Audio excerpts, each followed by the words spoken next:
अभी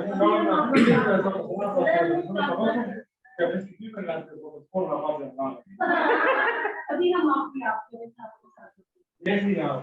एक पुलिस लेके घर में गया तभी हो गया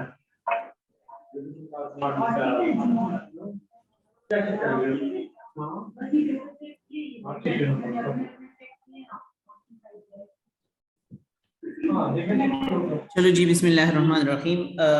आज चूंकि फर्स्ट डे है, सॉरी यार, एक मिनट में इसको इसका म्यूट करो मैडम ने। अच्छा जी, आज चूंकि हमारा फर्स्ट डे है, लिहाजा मुझे भी सच आइडिया नहीं था कि मैं कौन से टॉपिक को तैयार कर लूँ। तो आज हम ओवरऑल डिस्कशन करेंगे और फिर कल से इंशाल्लाह एक एक टॉपिक को उठा कि हम उसको thoroughly डिस्कस करेंगे, ठीक है। फार्माकोलॉजिकल पर्सपेक्टिव पे भी, नॉन फार्माकोलॉजिकल पर्सपेक्टिव पे भी। अच्छा जी, सबसे पहले तो जो आज हम डिस्कस करते हैं दैट इज कॉल्ड पैनक्रेटाइटिस, ठीक है, कि पैनक्रेटाइटिस क्या है।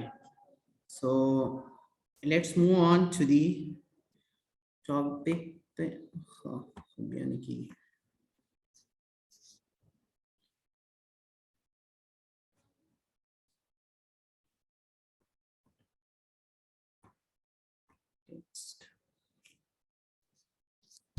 निकलने के लिए यार, निकलो पोटेंशियल की।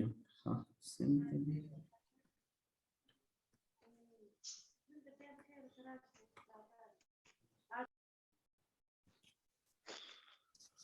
जी, pancreatitis. Anyone can tell me about pancreatitis? Pancreatitis क्या होते हैं? Inflammation of pancreas. हाँ जी, जो हमारी पेनक्रियाटिक जो पेरेन्काइमल टिश्यूज होते हैं या पेरेन्काइमल सेल्स होते हैं, जब इसके due to certain reason infections होते हैं या कोई कार्सिनोजेनिक एजेंट है या ऑटो डाइजेशन प्रोसेस चल रही है, इसके वजह से जब पेनक्रियाटिक टिश्यूज के अंदर इन्फ्लेमेशन डेवलप हो जाते हैं तो फिर हम उसको कहते हैं पैनक्रेटाइटिस। अब पैनक्रेटाइटिस दो तरह के होते हैं, एक होते हैं अक्यूट पैनक्रेटाइटिस और एक होते हैं क्रॉनिक पैनक्रेटाइटिस। जो अक्यूट पैनक्रेटाइटिस है वो तो 3 से लेकर 7 दिन के अंदर अंदर वो रिजॉल्व हो जाते हैं, लेकिन जो chronic pancreatitis है, it is extend beyond that periods and it can move forward till 1 month, 2 months, till 3 months, ठीक है। तो इसी तक ये कंटिन्यू रहते हैं। सो जो हमारा कंसर्न है आज वो ये है कि अगर for example being a nurse हम एक हॉस्पिटल में काम करते हैं तो कौन से पेशेंट्स होते हैं कि जो हम आईसीयू में लेते हैं पैनक्रियाटाइटिस के पेशेंट, कौन से पेशेंट्स होते हैं कि जो हम ओपीडी में ट्रीट करते हैं, कौन से पेशेंट हैं कि जो हम वार्ड में ट्रीट करते हैं, ठीक है। तो ये 3 हमारा कंसर्न एस्पेक्ट्स हैं कि पैनक्रियाटाइटिस को हम कौन कौन सी कैटेगरीज में मतलब एडमिट कर सकते हैं, कौन कौन सी कैटेगरीज में हम ट्रीट करते हैं। सो द फर्स्ट थिंग, आप लोगों के ख्याल में अगर एक पेशेंट पैनक्रियाटाइटिस के साथ होते हैं, पैनक्रियाटाइटिस के साथ, तो what are the common sign and symptom with him, sorry, with that he or she is presented to us? जी, अयाजुर रहमान।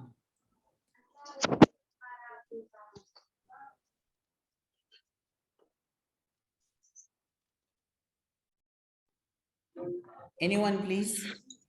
सर ये मेरा वॉइस ऑन नहीं हो रहा, मसला शो हो रहा है। ठीक है, बताओ, आपकी आवाज क्लियर है, शाबाश।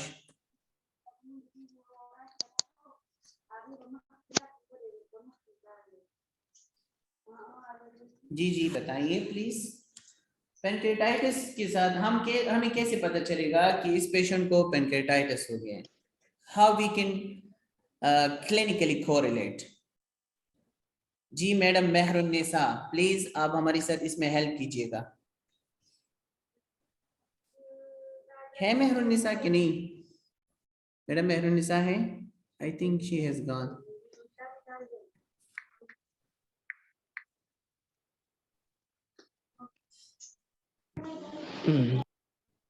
जी अनीस रजा।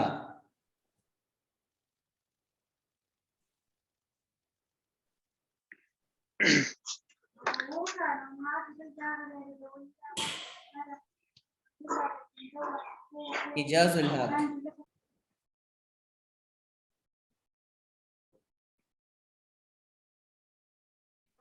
सर आप सिम्टम्स के बारे में पूछ रहे हैं ना?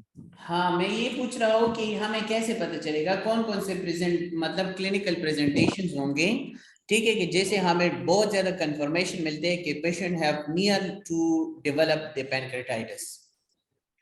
सर मेजोरिटी ऑफ डिजीज में तो इस तरह होता है कि नाजिया, वोमिटिंग और फीवर, ये तो ज्यादातर कॉमन होता है। मैंने डिजीज के बारे में नहीं पूछा है, मैंने सिर्फ पैनक्रेटाइटिस के बारे में। क्या पैनक्रेटाइटिस सर में ये होते हैं कि नहीं? पैंक्रेटाइटिस में सर नाजिया, वोमिटिंग और फीवर भी होता है सर। इसके अलावा जॉन्डिस भी काज होता है। जॉन्डिस अच्छा भी एक सिम्टम है पैंक्रेटाइटिस की। अच्छा, गुड, इसके अलावा चेल्स भी डेवलप होते हैं सर। ठीक है, good. all of these are the symptoms of inflammations, ठीक है, यानी इन्फेक्शन के हम स्पेसिफिकली किस की तरफ जाते हैं कि जो हमें बहुत ज्यादा क्लू देते हैं कि patient have need to develop the pancreatitis, ठीक है। सो एक लोगों सर ने, एब्डोमेन में पेन भी हो सकता है ना? हाँ, this is एब्डोमेन the की one thing, pain. good important aspect is the patient have severe abdominal pain, ठीक है, left abdominal upper pain के साथ साथ quadrant. nausea and vomiting। Second one is जो कॉलिंग साइंस हैं, ठीक है, एम्ब्लाइकस के ऊपर वो भी मौजूद होगा। इसके अलावा अगर ये सारी चीजें, तो it could be a potential diagnose. ये हम इससे कंफर्म नहीं कर सकते कि जी ये मतलब कंफर्म है या एक्चुअल डायग्नोज है, क्योंकि एब्डोमिनल पेन तो अगर एब्डोमिनल मतलब जो एवोर्टिक डायसेक्शंस है या मतलब जो एवोर्टा है इसकी वजह से भी हो सकते हैं, या कोई स्टमक पेन हो उसकी वजह से भी हो सकता है, या इंटेस्टिनल ऑब्स्ट्रक्शंस हो, एंटोसिसेप्शंस हो, डाइवर्टिकुलाइटिस हो, इन सब कंडीशन में भी ये हो सकता है, ठीक है। लेकिन the next we have to move on further कि हम उसको क्लैरिफाई कैसे करेंगे। सो जब आपने क्लिनिकली पेशेंट को असेस की है और पेशेंट के जो लेफ्ट अपर क्वाड्रेंट है इसमें रीबाउंड टेंडरनेस भी मौजूद है और साथ साथ में पेशेंट को नॉजिया वॉमिटिंग भी है, सो फिर हम क्लिनिकली कंफर्मेशन के बाद फिर हम डायग्नोस्टिक इन्वेस्टिगेशंस पे जाते हैं। सो डायग्नोस्टिक इन्वेस्टिगेशन में हम क्या क्या चीजें देखेंगे? सर हम एलएफटीज करेंगे, हाँ आरएफटीज करेंगे। इसके जी, अलावा जो पैंक्रियाटिक एंजाइम है उसको हाँ, देखेंगे सर। कौन कौन से एंजाइम? शोएब आप एफसी। बताएं please. Yes, sir. Glucagon, insulin, sir. The patient will be in a diabetic condition. और अल्ट्रासाउंड भी सर हम कर सकते हैं, एक्सरे की थ्रू भी हम जा सकते हैं। अच्छा, so these two are the very major enzymes that we have to find out, ठीक है, clear? The one is lipase and the second one is amylase, ठीक है। अब इन क्लियर कट ये भी देखें, एक पेशेंट है इसकी लाइपेज भी रेज है, इसका एमाइलेज भी रेज है, लेकिन साथ में SGPT भी रेज है। What do you think?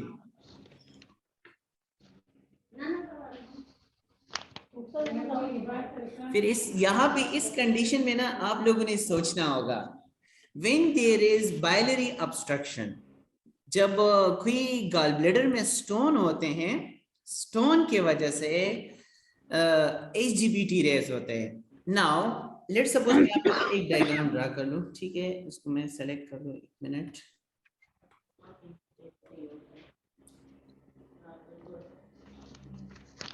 कि लेट्स सपोज ये जो हमारी, सॉरी आप लोगों ने इस बात को माइंड नहीं करना है, ठीक है, क्योंकि आज ये मेरा फर्स्ट डे है इसलिए मैं कर रहा हूँ। अच्छा, let's suppose this is our cute stomach, ठीक है। Now inside it is a pancreas, ठीक है। यहाँ पे अगर आप देखिए तो स्फिंक्टर ऑफ ऊडी है, कॉमन बाइल डक्ट है और यहाँ पे ये गॉल ब्लैडर मौजूद है, ठीक है। When there is obstruction over here, जब यहाँ पे obstruction मौजूद होते हैं ना, स्टोन है या कोई और डिपोजिशंस हैं, इस वजह से कोलेस्ट्रोल के प्रॉपर नैरो डाउनिंग नहीं होगा, मतलब वो नीचे नहीं आ सकते हैं, और जब नीचे नहीं आ सकते तो इस वजह से कोलेस्ट्रॉल के लेवल यहाँ पे बढ़ जाते हैं, क्योंकि बाइल में बेसिकली क्या होते हैं, बाइल साल्ट होते हैं, ठीक है, और इसमें असल में कोलेस्ट्रॉल की वजह से ये बनते हैं। सो जब नैरो डाउन नहीं हो सकते ना, तो यहाँ पे ऑब्स्ट्रक्शन ज्यादा है, तो ऑटोमेटिकली आपका LFTs डिरेंज होगा, यानी लिवर फंक्शन टेस्ट डिरेंज होगा। दूसरी साइड्स पे जो पैनक्रियाटिक जूस है या जो पैनक्रियाटिक एंजाइम है वो भी ऑब्स्ट्रक्टेड होगा, वो भी क्या होगा, ऑब्स्ट्रक्टेड होगा। जब ऑब्स्ट्रक्टेड होते तो ये पैनक्रियाटिक एंजाइम क्या करेगा, ऑटो डाइजेशन स्टार्ट करेगा। ऑटो डाइजेशन के नतीजे में जो पैनक्रियाटिक अपना टिश्यूज है ना, ये एंजाइम जाके उस टिश्यू को डैमेज कर देते हैं। इसके नतीजे में जो पैनक्रियाटिक टिश्यूज हैं वो स्वेल अप हो जाते हैं, ठीक है, वो इन्फ्लैम हो जाते हैं, और जैसे ये स्वेल अप हो जाते हैं एंड इन्फ्लैम हो जाते हैं, ठीक है, तो यहाँ पे इन्फ्लेमेशन डेवलप होते हैं। तो इन कंडीशन में फिर दोनों रेज हैं, ठीक है, लेट सपोज एमाइलेज और लाइपेज भी रेज हैं, साथ साथ में HGPT भी रेज हैं। So what you can do it in this condition, you have to do it what, MRCP आपने पहले से अल्ट्रासाउंड किए, ठीक है, अल्ट्रासाउंड ने आपको ये बताया, लेकिन जब हम मैग्नेटिक रेजोनेंस कोलेंजियोपेक्टोग्राफी करते हैं, ठीक है, तो वो हमें कंफर्म करते हैं कि देयर इज ऑब्स्ट्रक्शन। तो आपके पास फिर ऑप्शंस क्या होते हैं कि आप यहाँ पे पैनक्रियास को आप जितना भी ट्रीट करते हो कोई बेनिफिट्स नहीं रहेगा अनटिल अनलेस कि आप उस ऑब्स्ट्रक्शन को खत्म करें। तो इसके लिए फिर हम एडवाइस करते हैं ERCP, ठीक शो। सो जब हम MRCP करते हैं, MRCP में पता चल जाते हैं कि देयर इज ऑब्स्ट्रक्शन, ठीक है, तो फिर ERCP करते हैं, एंडोस्कोपिक रेजोनेंस या रिवर्स कोलेंजियोपेक्टोग्राफी करते हैं, ठीक है, तो इस वजह से फिर ये ऑब्स्ट्रक्शन जो है क्लियर कर देते हैं।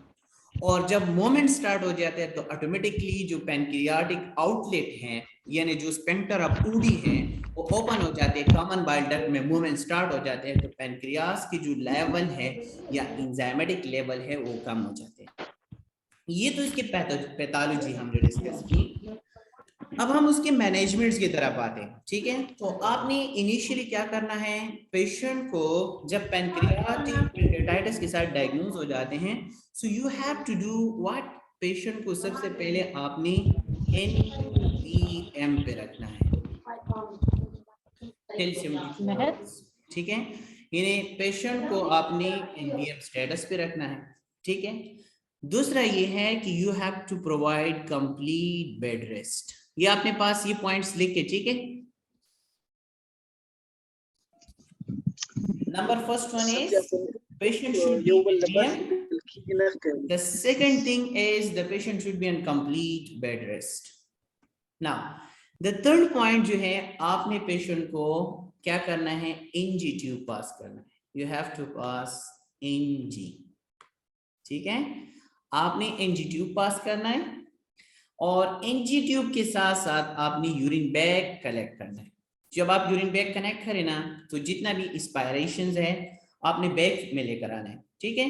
सो उस टाइम चूंकि आप खुराक को बंद कर देते हो, सो आपने पेशेंट को ओरल की जगह आपने IV फ्लूइड पे डालना होगा। किस चीज पे डालना होगा, IV, ठीक है, इंट्रावीनस, सॉरी IV, ठीक है। सो आपने पेशेंट को IV फ्लूइड पे डालना होगा, और आप डिपेंड करते हैं, अगर पेशेंट की शुगर लेवल साथ में आप चेक कर ले, अगर शुगर लेवल कम हो रहा है, ठीक है, तो आप डेक्सट्रोज, ज्यादातर हम डेक्सट्रोज वाटर ही पे डालते हैं, ठीक है। तो पेशेंट को IV fluid continue, bed rest, ठीक है, NG pass along with urine bag connect. इसके अलावा आप करना क्या है कि पेशेंट को सीवियर पेन होता है, ठीक है, याद रखिए इस सीवियर पेन में हम ट्रामाडोल दे सकते हैं, इसके अलावा हम नलबिन भी दे सकते हैं, दोनों ओपियाइड एनाल्जेसिक हैं। अब आपसे अगर कोई क्वेश्चन पूछे ना, इसका एक और रीजन मैं बता रहा हूं, आपने सर को बताना है कि सर नलबिन हम इस तरह इसलिए देते हैं कि it has no effect on sphincter of Oddi. बाकी अगर हम एनाल्जेसिक और ये दे दे तो इसका इफेक्ट है, स्फिंक्टर ऑफ ऊडी को और भी क्लोज कर सकते हैं, कंट्रैक्शन काज कर सकते हैं, लेकिन ओपियाइड्स की इसके ऊपर कोई इफेक्ट नहीं है, और ये चूंकि स्ट्रॉन्ग पेन सबसाइडर भी है, रिलीवर भी है, तो इसलिए फिर हम नलबेन भी दे सकते हैं, 100 ml में डाल के स्लो लगा सकते हो, और इसके अलावा आप ट्रामाडोल भी दे सकते हो, दोनों ओपियाइड्स हैं। द नेक्स्ट ऑप्शन इज, आपने और क्या करना है कि you have to start prophylactically patient on antibiotic therapy. ठीक है, आपने पेशेंट को एंटीबायोटिक थेरेपी भी स्टार्ट करना है। ठीक है, एंटीबायोटिक में आपके पास हॉस्पिटल प्रोटोकॉल के मुताबिक जो स्टैंडर्ड और ब्रॉड स्पेक्ट्रम एंटीबायोटिक है आपने उस पर कवर करना है। ठीक है, लेकिन वो एंटीबायोटिक जो जीआई को कवर कर सकते हैं, जिस तरह के सेफेलोस्पुरिन 3rd जनरेशन है, लेकिन सेफेलोस्पुरिन की 3rd जनरेशन में सेफोपेराजोन जो है बेस्ट है लेकिन रिस्पायरेटरी में, लेकिन सेफ्ट्रेक्सोन इज बेस्ट है जीआई में। ठीक है, सो आप सेफ्रोक्साइन या सेफ्ट्रेक्सोन दे सकते हो एज कंपेयर टू सेफोपेराजोन। सेफोपेराजोन रिस्पायरेटरी बहुत जबरदस्त कवर कर सकते हैं, लेकिन जीआई को एज सच कवर नहीं कर सकते हैं। तो हम कोशिश करेंगे कि मतलब वो तो डिपेंड करते हैं हॉस्पिटल की पॉलिसी, लेकिन एटलीस्ट आप लोग को पता होना चाहिए। ठीक है, सो अब हमने करना क्या है, पेशेंट को बेड रेस्ट, एनजी ट्यूब, ठीक है, आपने एनजी बीट करना है, सॉरी एनजी ट्यूब पास करना है, और उसके साथ साथ यूरिन बैग कनेक्ट करना है, ताकि अगर कोई कलेक्शन है तो वो भी बाहर आ जाए। क्योंकि आप कोशिश कर रहे हो कि जितना आप खुराक खाते हो ना, तो जाहिर बात है स्टिमुलेशन आता है, पेनक्रियास और जूस पैदा करते हैं, पेनक्रियाटिक एंजाइम पैदा होते हैं, वो जाके मतलब वो कोशिश करते हैं कि डाइजेशन करें, लेकिन आगे से रास्ता बंद है, ऑब्स्ट्रक्शन है। ठीक है, तो उस कंडीशन में फिर हम कोशिश करेंगे कि काफी बिल्कुल रेस्ट मिल जाए और पेनक्रियास जो स्टेबल कंडीशन में आ जाए। सो 2 पॉइंट्स क्लियर। तीसरा पॉइंट जो है, आपने पेशेंट को जरूर एवरी 2 आवर्स और एवरी 3 आवर्स आरबीएस भी चेक करना है। ठीक है, और 4th पॉइंट जो है, आपने पेशेंट को प्रोफाइलेक्टिक एंटीबायोटिक भी डालना है, पेशेंट को आईवी फ्लूइड देना है, this is very very important. और पेन है तो पेन के लिए हम एनाल्जेसिया देते हैं। ठीक है, सो अब हम टू द पॉइंट्स, अपने पॉइंट्स पे आते हैं। ठीक है, कि अगर फॉर एग्जांपल अक्यूट पेनक्रेटाइटिस है तो इंजेक्शन नलबिन, इंजेक्शन पैथेडीन, इंजेक्शन ट्रामाडोल, ठीक है, या आप पेन के लिए दे सकते हो टीडीएस में आप दे सकते हो, सही, आईवी फ्लूइड और इलेक्ट्रोलाइट बैलेंस। यानी अगर फॉर एग्जांपल एक पेशेंट जाहिर बात है उसका फूड सही नहीं है, सो इलेक्ट्रोलाइट इम्बैलेंस आ सकते हैं ना, सो इलेक्ट्रोलाइट बैलेंस के लिए आपने पेशेंट को आईवी फ्लूइड देना है, तो वो डिपेंड करते हैं सिचुएशन के ऊपर। तो आप रिंगर लेक्टेट भी दे सकते हो, डेक्स्ट्रोसैलाइन भी दे सकते हो, डेक्स्ट्रोज वाटर भी दे सकते हो, प्लेबोलाइट एम भी दे सकते हो। ठीक है, और NG inspiration if there is protected nausea and vomiting, और मतलब एनजी इंस्पायरेशन में क्योंकि एनजी ट्यूब इसलिए हम लगा देते हैं तो इंस्पायरेशन के चांसेस। दूसरा पॉइंट ये है कि अगर फॉर एग्जांपल इसके बावजूद भी पेशेंट को नोजिया वोमिटिंग होते हैं तो हम एंटीएमेटिक, और एंटीएमेटिक में आप लोगों ने वो ड्रग देना है जो सेंट्रली इसको कम करें, सेंट्रल ब्लॉकिंग एजेंट 5-हाइड्रोक्सीट्रिप्टामाइन, याद है वो वाला, एंडिस्टीरॉन। ठीक है, तो आप अनसिट वगैरह भी बीडी में लगा सकते हो।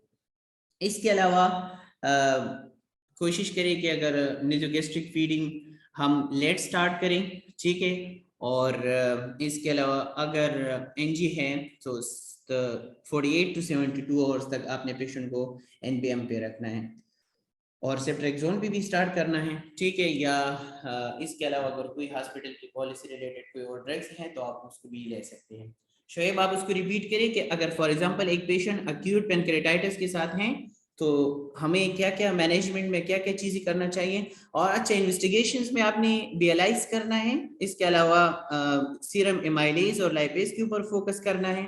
फिर जब एमाइलेज और लाइपेज ज्यादा हैं तो फिर हम क्या करेंगे, सीआरपी सॉरी एमआरसीपी की तरफ जाएंगे, मैग्नेटिक रेजोनेंस, और अगर इफ देयर इज ऑब्स्ट्रक्शन तो फिर हम ईआरसीपी भी करेंगे। ठीक है, तो दिस इज क्लिनिकल या जो हम डायग्नोस्टिक टूल्स की हमने बात कर ली। इसके अलावा हम सिटी स्कैन की तरफ भी जाते हैं। ठीक है, फिर सिटी स्कैन में भी हम 2 चीज करते हैं कि अगर सिटी स्कैन करते हैं कंट्रास्ट करते हैं, विद कंट्रास्ट करते हैं। ठीक है, या वो तो डिपेंड करते हैं सिचुएशन के ऊपर। So these all are the management of acute pancreatitis. So can anyone explain acute pancreatitis क्या होता है, हम उसको कैसे मैनेज करेंगे?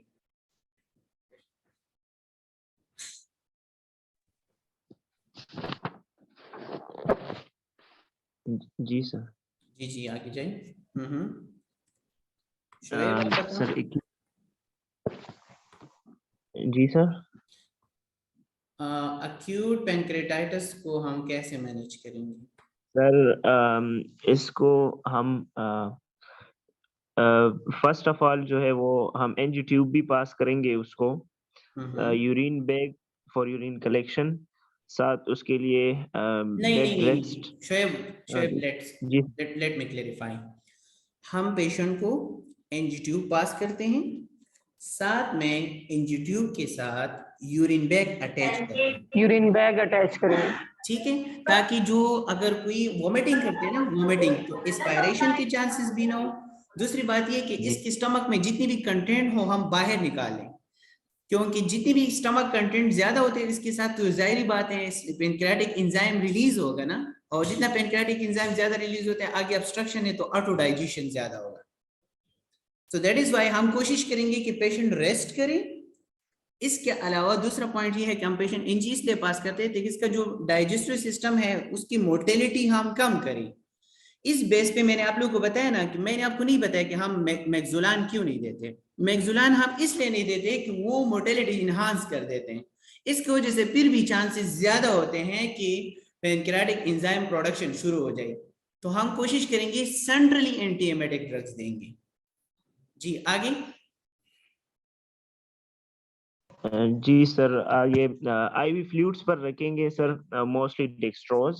जी देखेंगे शुगर को सर, शुगर लेवल, और ओपियाइड्स एनाल्जेसिक देंगे जिसमें ट्रामाडोल है, nalbuphine is the best because it don't having an effect on sphincter of Oddi, contraction नहीं काज कर सकते, और जो है वो स्ट्रॉन्ग एनाल्जेसिक भी है, जिसको हम 100 ml में इसकी डाइल्यूशन करेंगे। और for sake of prophylactic use we will also give antibiotic, broad spectrum antibiotic देंगे, जिसमें जिस तरह से सेफालोस्पुरिन में third generation ceftriaxone and cefoperazone is the best, because इसलिए कि हम को जो है वो कवर करें इसमें, क्योंकि the problem is in GI.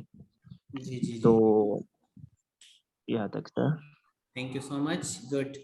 Zabardast. Anyone else have any sort of question regarding acute pancreatitis? तो आप कर लें, हम उसको थोड़ा रिफाइन करेंगे, फिर इसके बाद हम वाइंड अप करें। जी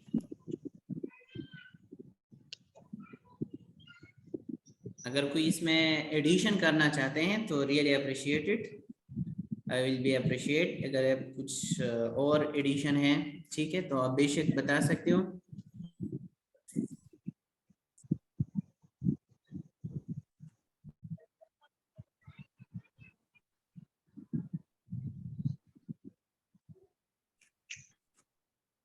ठीक है, और कुछ नहीं है। अच्छा, सबको समझ आया एक्यूट पेनक्रेटाइटिस होता क्या है, कैसे डेवलप होते हैं, और हम उसको मैनेज कैसे करेंगे? ठीक है, ये सबको समझ आया? मोहम्मद इब्राहिम? Yes sir. अच्छा, वली आपको समझ आया? Good. Is there any questions regarding this session?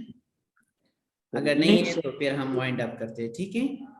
फिर कल इंशाल्लाह, कल से हम क्योंकि ये फर्स्ट सेशन था इसलिए मैंने ब्रीफ ले ली, and tomorrow inshallah I'll try to discuss extensively anti-hypertensive medication, ठीक है, कि इसको इसका स्टेजेस क्या हैं और उसको स्टेप वाइज हम मैनेज कैसे करेंगे, ठीक है, यानी हॉस्पिटल अराइवल से लेकर घर तक हम उसको कैसे मैनेज करेंगे। Hope so for the best and we'll see you tomorrow inshallah. See you, bye bye, Thank you sir. Allah Hafiz।